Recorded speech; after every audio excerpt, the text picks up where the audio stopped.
Welcome to the 12 Report with Blessings Musugu, and these are the headlines. 30 killed in coordinated strikes on Katsina, Kwara communities. World Cancer Day commemorated amid renewed push to reduce cancer deaths. Gunmen kill Saif Gaddafi, son of former Libyan leader. We have our reporters stationed in different parts of the country and beyond. Joanna Mustafa joins from Abuja. Sagir Ibrahim is live in Benue. Israel Iforobo is on standby in Lagos, while Afia Hagen joins from London.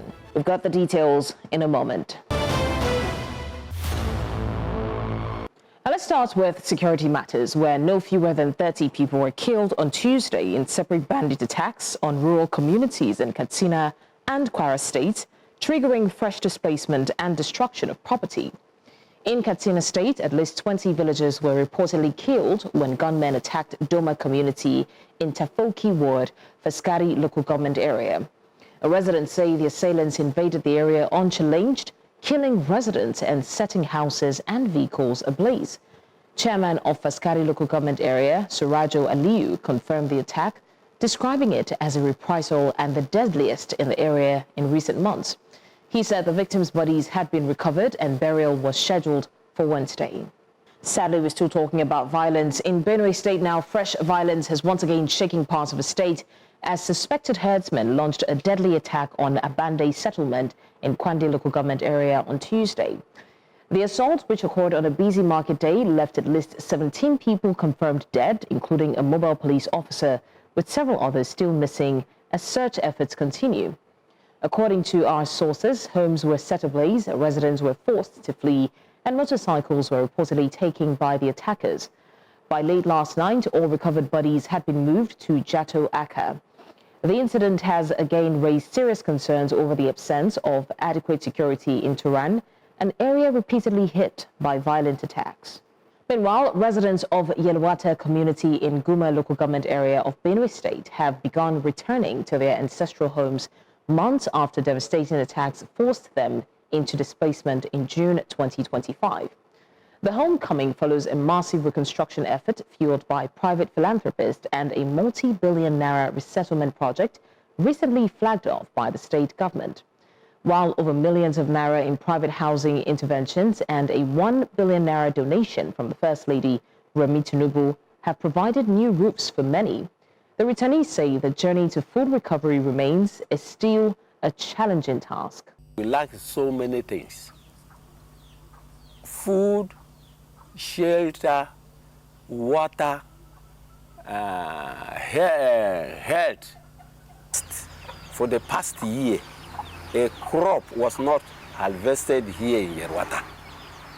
Those that the people forced themselves to do within, not far distant, but were eaten off by the Fulani herders' cows. There were so many promises that they will rebuild the market and give us so many things here, but such things are yet to be done. And our News Central's Sagir Ibrahim, who visited Yelwata, now joins us live from Makurdi, the Benue State capital.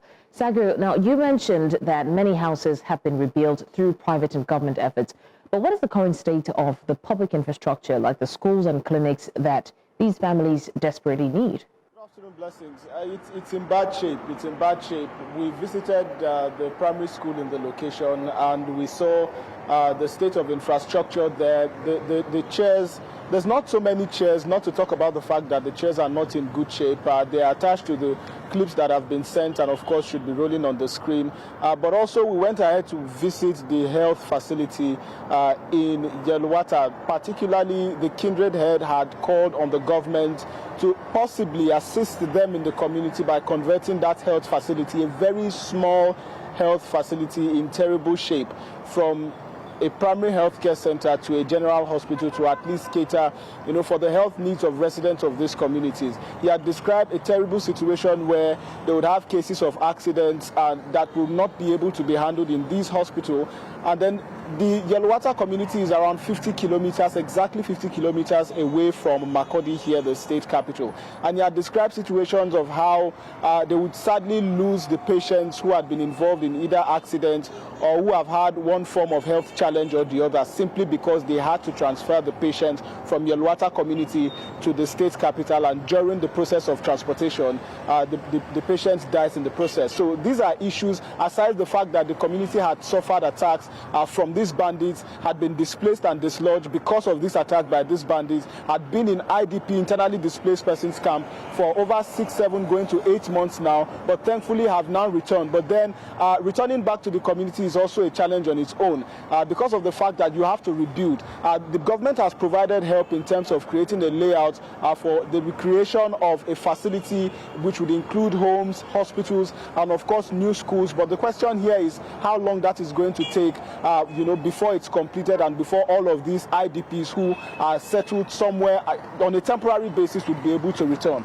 A classical issue in point also is the fact that the market was also burnt down during these attacks. If there is no market, this community is an agrarian community, so it means that they have to find another means, aside the fact that they couldn't even cultivate any products, during the course of these attacks, which means that the entire planting season for the year of 2025 was lost to these communities, and then the livelihood which comes from farming was also lost as a result. So it's just a cycle of challenges upon challenges upon challenges for these communities, and they have called for improved investment in terms of government intervention so as to improve their lives and of course help them rebuild and pick the pieces of whatever is left. Blessings. Clement Losh did make a passionate plea for the rebuilding of the community market. How critical is this specific project to the economic survival of the returning residents? Very crucial, Blessings, because like I had mentioned, I had alluded to earlier, it's a purely agrarian community. In agrarian communities, you cultivate during the rainy season, wait for the harvest season, you harvest, and then you look for a market where you take your products to, and then you can sell, to willing buyers at a price that is fixed by the seller and accepted by the buyer. But in a situation where there is no market, that is a crucial hub, for business and of course, for exchange of goods and of course services. So if there is no market in the community, it means that the responsibility of transporting goods, the responsibility of transporting products will be put on the farmers, who then have to go to other markets within communities that may be distant from Yelwata. That would come at a risk of perishable crops, which they might lose, getting spoiled during the process of this transportation, among many other challenges that may ensue, including the increase or the rising cost, of transportation. So if there is no market, it means that they are not able to do business. And that's the reason why they had made the request for the government to build, to help them reconstruct this market. They mentioned that the governor had visited, the Commissioner of Humanitarian Affairs had visited the market that was burnt. They had made promises that was going to be done, but since June 2025 up until this point, not much has been said, seen, or done to the effect of reconstructing this market and getting the farmers and traders back to the spots to continue doing their businesses and thereby continuing with the means of their livelihoods. So, Sagiru, with residents still expressing concerns about the difficulty of life despite improved security, what are the local authorities actually saying about the timeline of completing the multi-billionaire resettlement project? As a matter of fact, Blessings, we visited that resettlement and we can confirm that work is on. We saw a couple of structures that have been erected in that layout, but the question is how long it's going to take for it to be completed and how soon it will be for these residents to come back to their communities. This is their ancestral homes, by the way, and they would rather stay here rather than anybody else. But how long is this going to take before they have themselves return back to their communities and then continue with their lives as it is? That's where the question is. Upon speaking with the contractor, he had mentioned that the initial phase, the pilot phase, is expected to provide about 60 housing units, and that 16 housing units has an initial completion period of around 3 months. So he had mentioned that between the commencement of the project and now and, of course, another 90 days, that they should be seeing the completion of that 60 units of housing, and hopefully residents will be able to move in and occupy those housing. But then it's a government project, so our eyes will be on the ground, our eyes would be peeled, our ears would be on the ground, we'll be observing to see, of course, whether this development is going to be completed, as he said, as a pilot phase, and of course follow-up project, which also includes the construction of a larger, around 398 housing units, which he said will be completed as soon as possible. But this pilot phase was mentioned to be completed within 3 months upon which the project started. So we are hoping that between now and 90 days, hopefully the project will be completed, and these residents, some of these residents, would be relocated to that site, and of course would be allowed to continue with their life that was put to pause following the attacks that happened sadly on June 13th and June 14th. Blessings. Thank you, Ibrahim. They're giving us an update on the Yelwata rebuilding process, and definitely, like you said, our ears are peeled and our eyes are fixed to see how this turns out. Now, the federal government plans to deduct 3.6 trillion naira from the Federation account between 2026 and 2028 to fund electricity subsidies. This is according to details in the medium-term expenditure framework for the period. The proposal allocates 1.2 trillion naira annually for the subsidy to be shared by the federal, state, and local governments. The move aims to address mounting subsidy debts that have strained the power sector, and to improve fiscal transparency by making subsidy costs explicit. From 2026, electricity subsidies will no longer be treated as a sole federal obligation, with costs tracked and enforced across all tiers of government. Now, the Nigerian Railway Corporation says rail facilities worth millions of naira have been destroyed in Ibadan, southwest local government area of Oyo State. In a press statement issued in Lagos, the corporation said the incident occurred along a designated railway right-of-way involving the removal of fixed installations and related structures. The statement alleged that local government officials were involved, adding that rail components, including track, sleepers, signal poles, and perimeter fences, were dismantled and taken away from the corridor. The NRC said it has documented the incident and is taking steps to protect railway assets nationwide. You're live with us on the 12th Report. We go on a short break now, and when we come back, we've got more stories, and we'll tell you more about World Cancer Day, commemorated amid renewed push to reduce cancer deaths. Details after the break. Many thanks for staying with us. Now let's go to health matters, where cancer remains one of the leading causes of death worldwide. In Nigeria, many patients are still diagnosed at an advanced stage, with the treatment options limited. As the world marks World Cancer Day, health experts are warning about the dangers of late detection and stressing the urgent need for awareness, screening, and timely treatment. News Central's Emmanuel Olubawoko reports. Cancer rarely announces its arrival.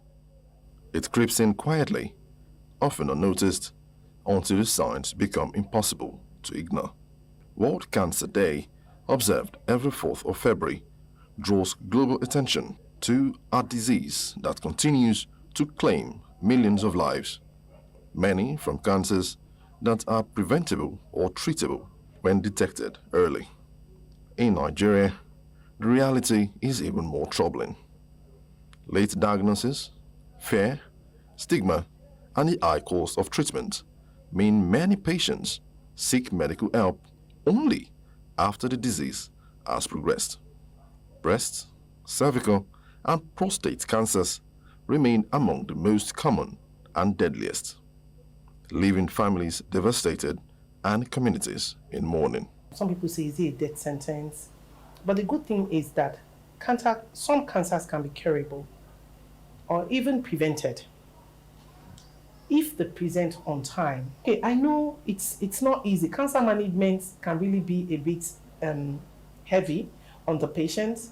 I mean, it has to do with a lot of grief, pain, resilience, and hope.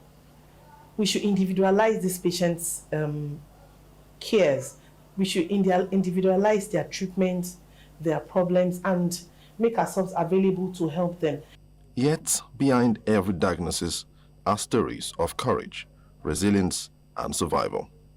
Stories that challenge the belief that cancer is always a death sentence.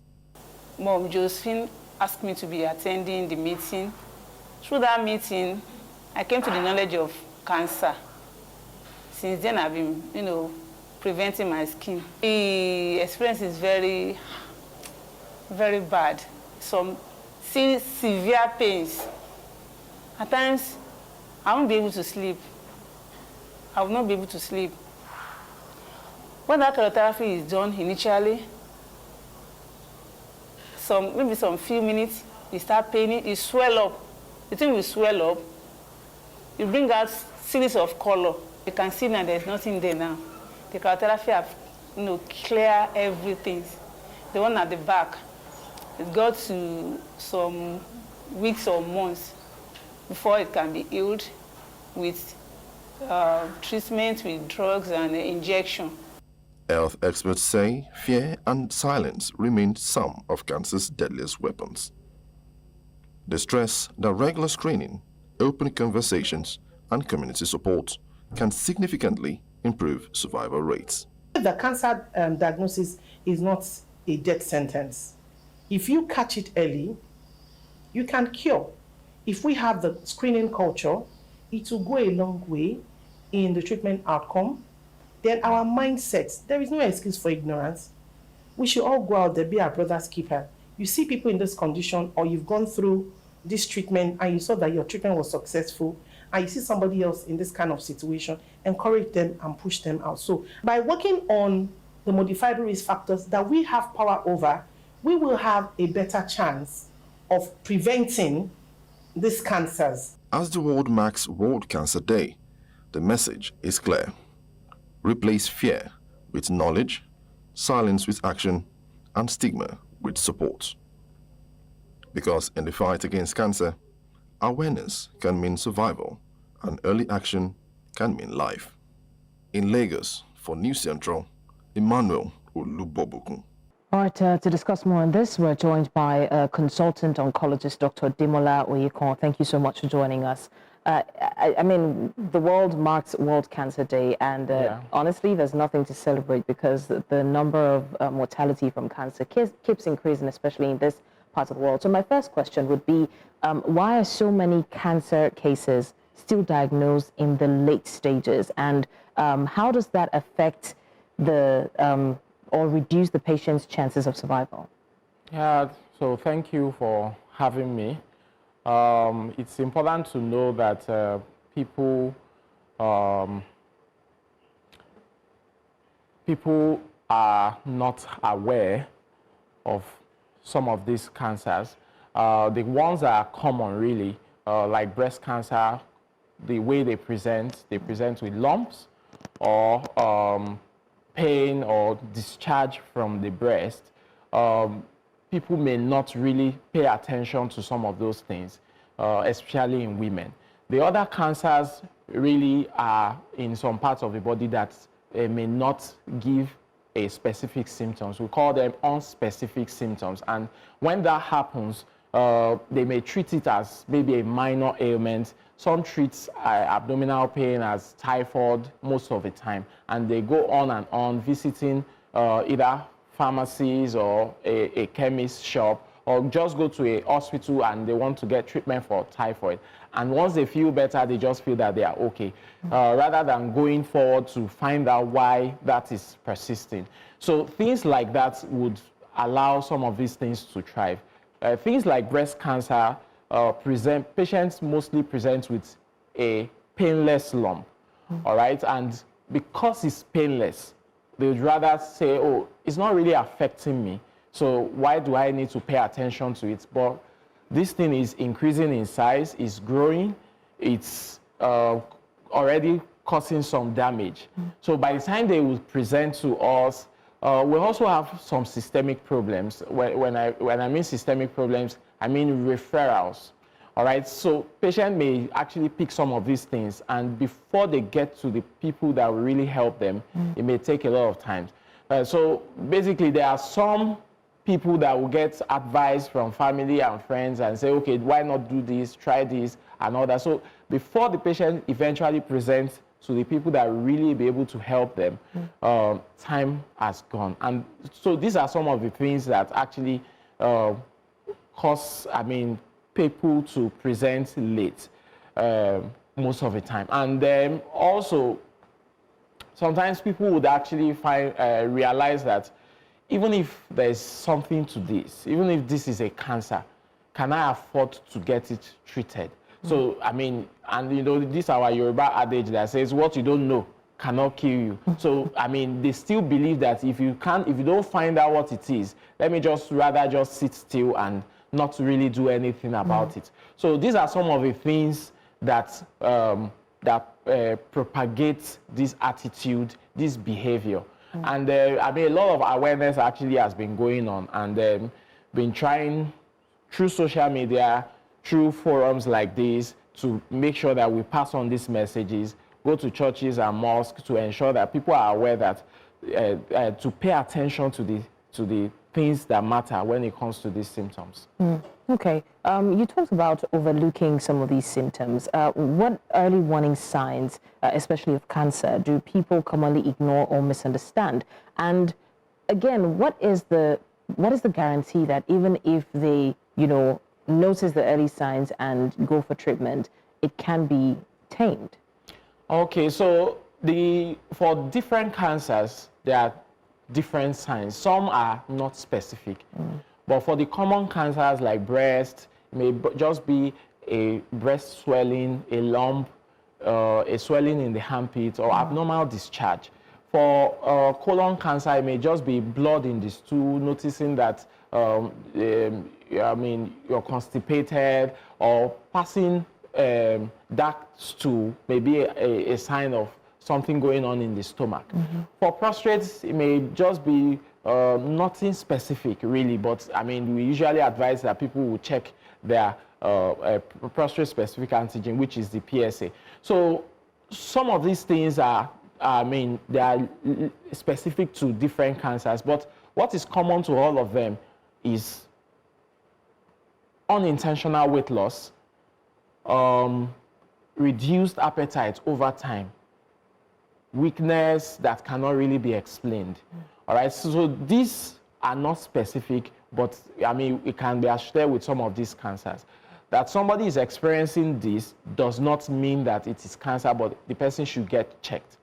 Now, to the second question, which is, does it guarantee that it will be tamed? Yeah, so of course, I mean, basically, if a cancer is picked early, there are some cancers that can actually be cured. Things like breast cancer, testicular cancer, colon cancer. If it is picked early, you do go through the necessary treatments. I mean, it can be cured. And you know, cure is not when you finish treatment and we don't find anything. It is when we have followed you up for at least 5 years. That's when we can say, oh, this person has been cured.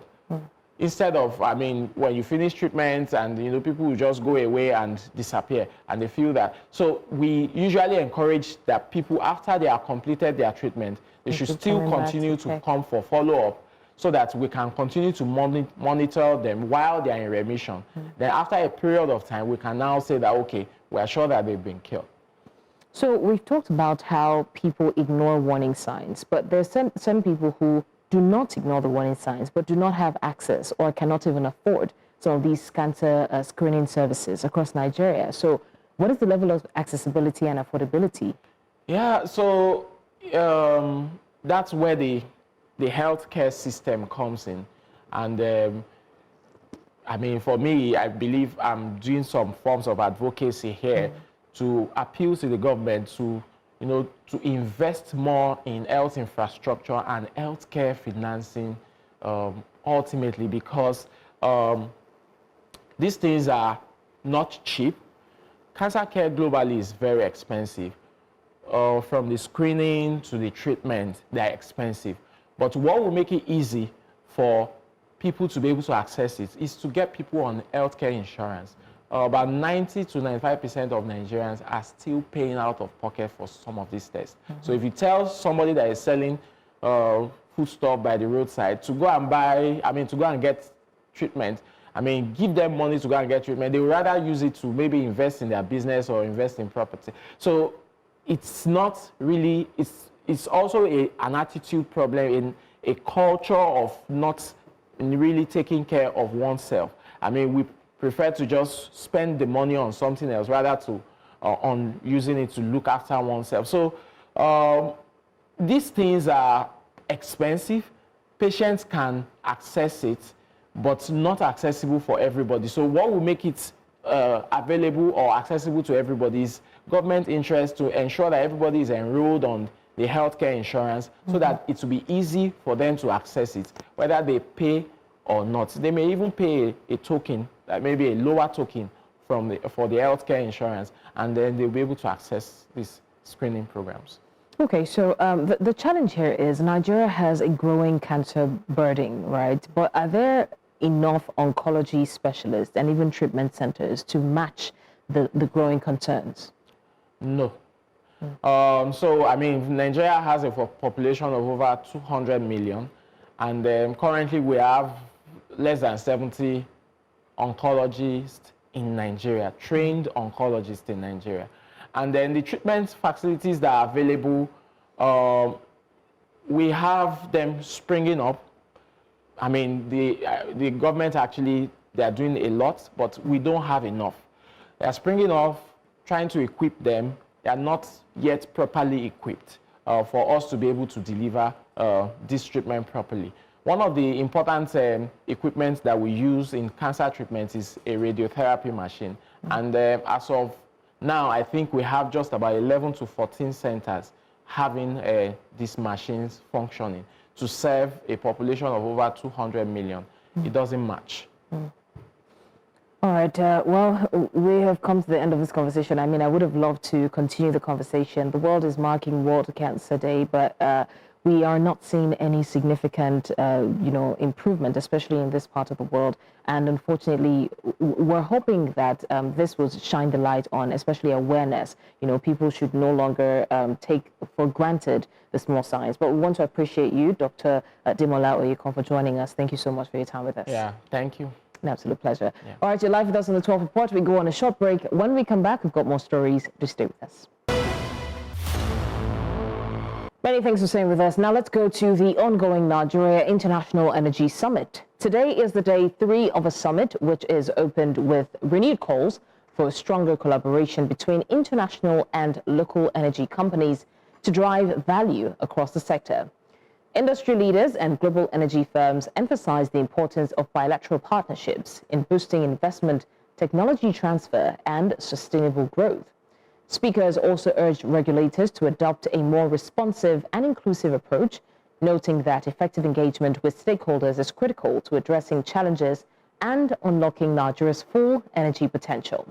Right now, News Central's senior business correspondent, Joanna Mustafa, joins us for more on this. Joanna, what more can you tell us from day 3 of the Energy Summit? 3, as you rightly pointed out, has focused on collaboration between indigenous companies and players within the sector and foreign players as well, such that value addition remains the focus. Right now, we'll be speaking with Barrister Ade Ogumiloyo. He is the in-house lawyer at PTD Fund. It's great to have you here with me. And of course, what do you make of the summit so far, especially focusing on attendance, right? We've seen ministers from other countries, a president as well was here. So what do you make of, the participation in this year's summit? First and foremost, I can tell you precisely that you don't expect anything more than this.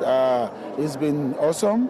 The attendance has been so, the turnout has been so huge, and I should expect something like this should happen in Nigeria. After all, we are oil producing country. So kudos to the people that put this thing together. Yes. And the role Nigeria plays, especially across the continent, is there enough inclusion happening right now? What do you hope summits like this achieve for the sector? Yeah, it's an eye-opener, precisely I can say, because a lot of people, we know that Nigerian produce oil, we have abundance of oil and gas. Not so many people know what it takes for oil to be produced, so on and so forth. And that's what's going to bring me into what is even lacking here, because I will expect a lot of exploration and production facility companies to be present here, because like precisely what we do in my company is we bridge the gap to give knowledge about the whole process. So next year, hopefully, we will have a lot of offshore and onshore producing companies to be visible here, at least to give us an insight about how this process come into place. Yes. Right. And looking at what you hope summits like this hope to achieve, we know today the focus has been on indigenous collaboration with the foreigners. Yes, we're looking for local content, but how can we ensure that collaboration and partnership within the two such that value is added to the sector? Well, yes. Once again, it's bringing a lot of value. Like yesterday, I think I overheard from the presenter about coming to rescue what has been an impediment to the progress, for example, financing. And you can see now that the Energy Bank is coming in place. So it's a very good event, and I think we should expect more of this in the year to come in Nigeria. The in-house lawyer at PTD Fund. Over to you, Blessings. All right, Joanna Mustafa there on ground at the NIES Summit, and definitely News Central is still very much covering this summit and will bring the details as it unfolds. Now back to health matters. Children aged between 9 months and 14 years in Abia State can now get immunized against the measles rubella disease at no cost. The wife of a state governor, Priscilla LT, flagged off the immunization exercise at Nkwegu Primary Health Center, Umuahia North Local Government Area. News Central's Chinwe Ugele completes the report. According to the Commissioner for Health, Professor Enoch Obonaya, the measles rubella vaccine is advantageous to children in all ramifications. The measles rubella campaign is therefore a proactive and strategic intervention aimed at interrupting the transmission of these diseases by ensuring that all eligible children receive the vaccine, irrespective of their previous immunization status. Wife of Governor Alex Oti, Priscilla, during the flag-off exercise says no child deserves to be exposed to preventable health challenges. She enjoins mothers and caregivers to take the vaccination of their children and wards seriously. The MR vaccine is safe, effective, and approved by health authorities worldwide. As a mother and a passionate advocate for family and child well-being, I understand the fears and concerns some parents may have. However, I urge you all to rely on medical science, verified health information, and professional guidance, rather than rumors or misinformation. Health experts posit that some defects in children can be avoided with just a shot of the measles rubella vaccine, while development partners say they are committed to making the exercise successful. But the consequence is on unborn child, whom I present with what we call CRS, congenital rubella syndrome, which present as deafness, dumbness, hole in the heart, stillbirth, and all whatnot. Wife of the chairman of Umuahia North Local Government Area, Joyce Smart Ihoma, leads the grassroots mobilization for the measles rubella vaccination campaign in her locality. We have been on the street, churches, boats, any gathering we find ourselves, we have been sensitized our women because it's safe and it's effective for our children in Abia State. Some mothers share their knowledge of measles rubella vaccination. You know, they have been talking it about the radio, and as they are announcing it, and always they have been announcing it. I said, this measles, this vaccine will be okay. I have to come. They say it's a vaccine that came out new. As the vaccination of children commences, residents say they look forward to the availability of the vaccines at the designated areas. In Abia for News Central, Chinwe Ugele. And now to business. The federal government has set a target to raise Nigeria's natural gas production to 10 billion standard cubic feet per day by 2030, according to the Minister of State for Petroleum Resources, Ekperikpo. The plan is aimed at strengthening energy security, boosting industrial growth, and expanding gas-based investments. Government says the target will be supported by ongoing sector reforms, new infrastructure projects, and stronger private sector participation. Authorities also plan to deepen domestic gas utilization and export while cutting flaring. Officials say improved regulation and funding will be key to delivering the production milestone. Now, stocks that have underperformed on the Johannesburg Stock Exchange may be poised for a rebound after lagging broader market gains, analysts say.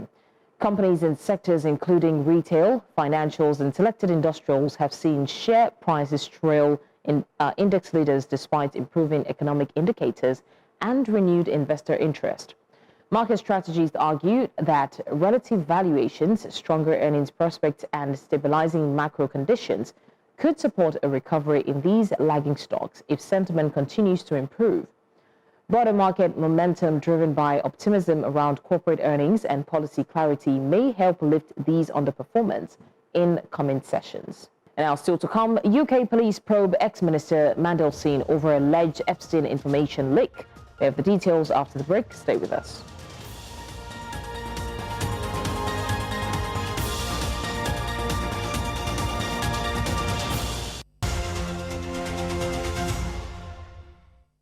And now to foreign stories. Officials and local media say Saif al-Islam Gaddafi, the most prominent son of former Libyan leader Muammar Gaddafi, has been killed in Libya. His lawyer, Khaled al-Zaidi, and political advisor Abdullah Othman confirmed the 53-year-old's death in separate social media posts on Tuesday. Local outlet Fawcell Media reports that armed men killed Gaddafi at his home in Zintan, southwest of Tripoli. His political team described the incident as a targeted assassination.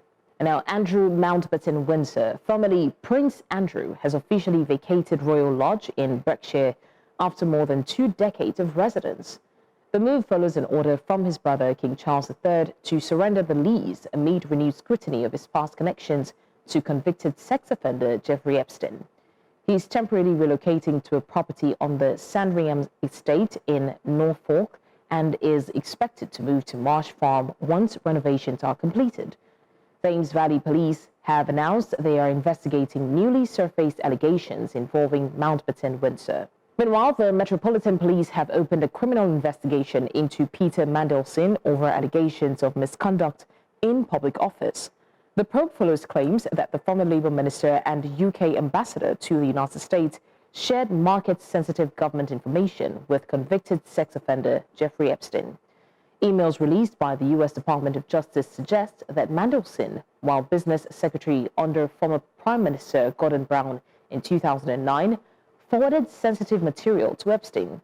Authorities are investigating the extent of the alleged wrongdoing and whether it violated legal or ethical rules. For more on this, I'm joined by our senior international correspondent and anchor, Afia Hagan. Afia, what's the significance of Andrew Mountbatten Windsor vacating Royal Lodge in Windsor? How does this move reflect the fallout from the latest Epstein file releases? Well, we knew that Andrew Mountbatten Windsor had been kicked out of Royal Lodge effectively and was due to move to the Sandringham estate early 2026, which I guess is now. He's moved before his property is ready because the ante has really been upped over the past few days with that really huge dump of 3 million pieces of information making up the Epstein files last Friday. The scrutiny has really been on him. So we saw him moving literally in the middle of the night over to the Sandringham estate, to a property there, until a bigger property on that estate, which is privately owned by King Charles III, is ready for him. Like I said, this is really all about the optics. He's really been under much more scrutiny than ever over the past few days. And that's why it was felt that it was pertinent that Andrew was moved to the Sandringham estate away from Royal Lodge. So what's the significance of, okay, let's talk about Thames Valley Police. They are assessing a new allegation released to a woman allegedly sent to Andrew by Epstein in 2010. What's the status of that investigation? What are its legal implications? Well, the investigation by Thames Valley Police is at the beginning stages, and this all surrounds a second victim. Now, she says that she was trafficked to the United Kingdom to have sex with Andrew, and also that that particular victim visited royal properties. Now, this could be significant.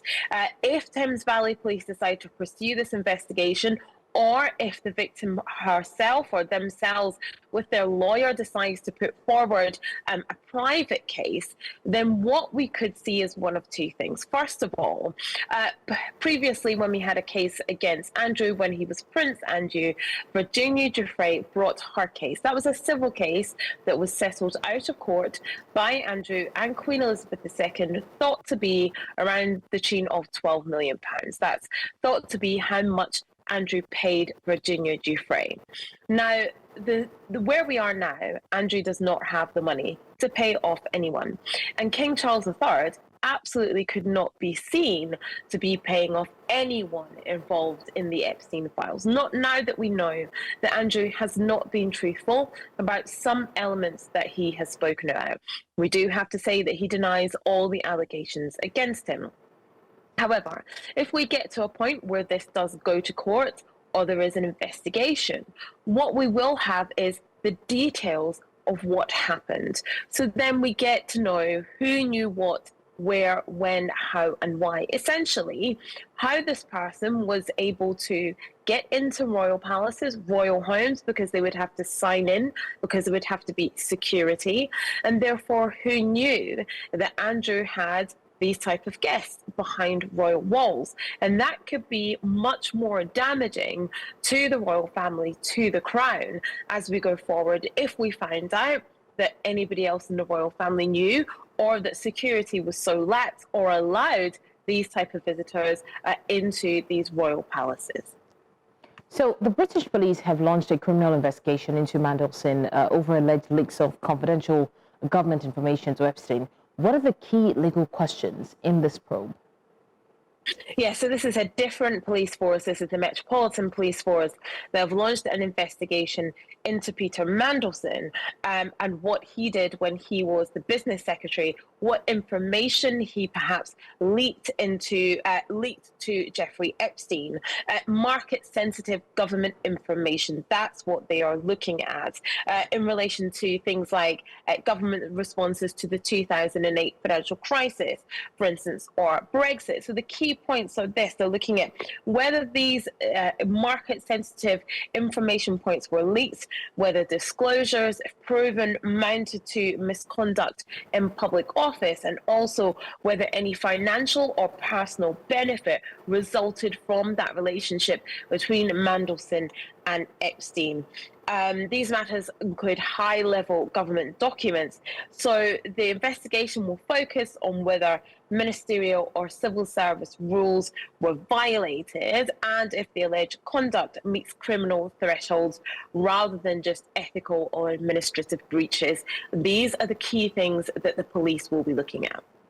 All right, News Central senior international correspondent and anchor Afia Hagan there with the details on the allegations of misconduct regarding the Epstein file. Now, elders and youths of the Makoko waterfront community are holding a press briefing over recent engagement with the Lagos State House of Assembly. The briefing is expected to focus on the Assembly's response to a petition submitted by the community. And right now we have News Central's Israel Ifarobo, who is currently on standby and has been following the story to give us more updates. Good afternoon, Israel.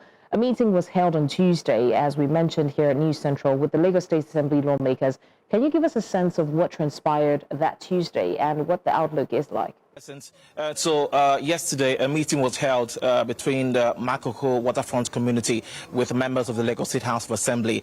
And one thing is clear from yesterday's meeting: the demolitions in Makoko area has stopped.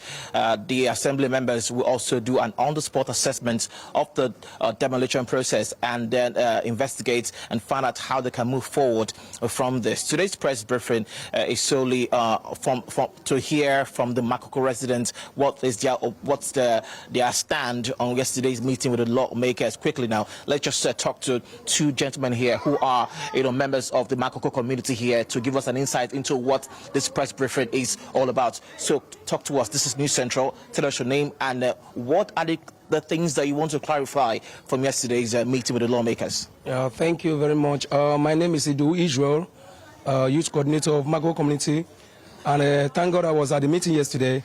And very briefly, We are so happy with the outcome of the meeting with the House of Assembly yesterday. The whole community is jubilating and the whole community is happy that government have come to their aid immediately after the protest that happened on Wednesday. And that was that's what brings us a lot of joy that this news is coming out. Number one, out of the meeting, we are so happy that, number one, the demolition have been stopped.